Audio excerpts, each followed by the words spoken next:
দুজন মিলে আজকে পাহাড়ের বুকে পাখির মতো উড়ে বেড়াচ্ছি।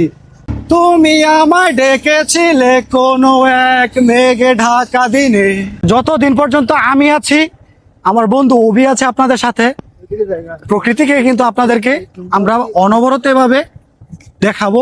বৃষ্টি যেহেতু এসে পড়েছে, কি আর করা। বন্ধু বাইকটাকে পার্কিং করছে, সেই ফাঁকে এবার একটু হেঁটে হেঁটে জুমগড়ের দিকে যাচ্ছি। আসসালামু আলাইকুম গাইজ, সবাই কেমন আছেন? আজকে এই পাহাড়ের চূড়ায় লাভলি পয়েন্ট নামে একটা জায়গা আছে, সেখানে যাব। তো গাইজ, লাভলি পয়েন্টে কিন্তু আমি একা যাচ্ছি না, সাথে আছে আমার বন্ধু অভি।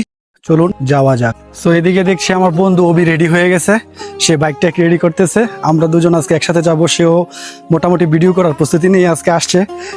বিভিন্ন অ্যাক্সেসরিজ তার কাঁধে দেখতে পাচ্ছেন। সো গাইজ, আমরা কিন্তু ধীরে ধীরে এগিয়ে যাচ্ছি, আমি আর আমার বন্ধু অভি। ইচ্ছে করছে হারিয়ে যেতে ভাই, আর ভালো লাগছে না। মানে কি বলবো, এত চমৎকার জায়গা। আপনি মেঘে দেখেন আকাশটা কেমন ঢেকে রেখেছে, কত সুন্দর লাগছে প্রকৃতিকে।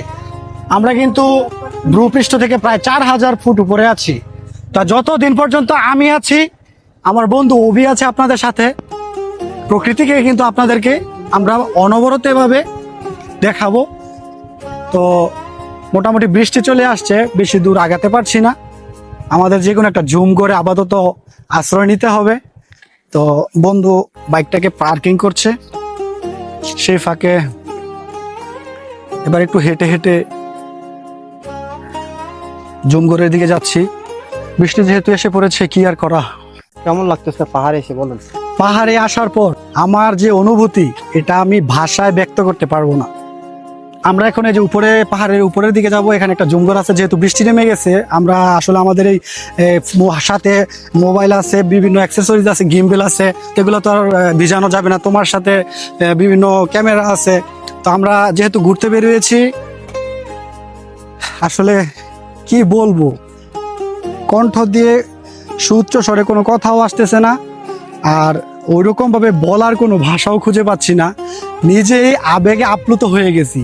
এত চমৎকার জায়গার, এত চমৎকার ওয়েদার, এটা বলে বোঝানোর মতো না। আপনারা দেখতে থাকুন। আসলে আমরা যতটুকু পারি আপনাদেরকে দেখানোর চেষ্টা করছি। আর খালি চোখে কিন্তু আপনারা ক্যামেরাতে জায়গাটা কিরকম দেখাচ্ছে আমি সঠিক বলতে পারছি না, তবে খালি চোখে আমরা যতটুকু উপভোগ করতে পারছি, এটার বর্ণনা দিয়ে শেষ করতে পারবো না।